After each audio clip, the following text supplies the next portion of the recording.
Dito kayo sa may Lonas Homemade Big Siomai sa Banal, Malolos. Sarap to ng nito siomai. Meron silang flavor na chicken, pork, steam fried or mix. Ayan guys.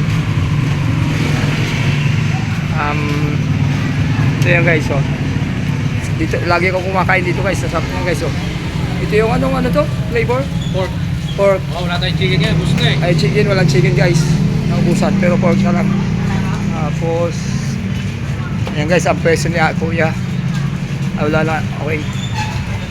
Ang mga ano pala ingredients sila, kalamansi, manghang, suka. Tapos yan, bawang.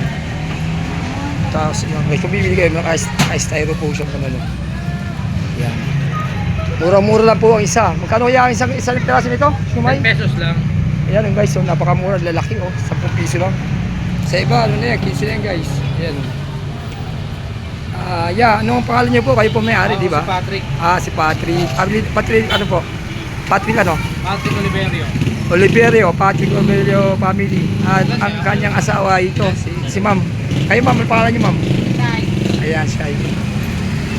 Ito po yung business sila. So, sa lahat ng mga gustong kumain, nasarap po rito guys, murang-mura, sandaan lang. Ay, sandaan lang.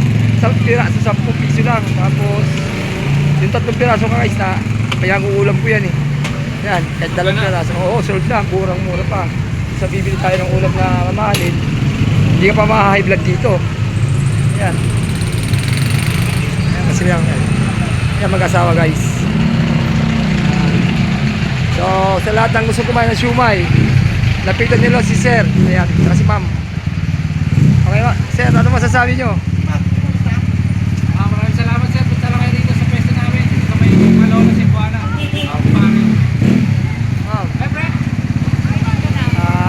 So, hanggang dito lang po guys.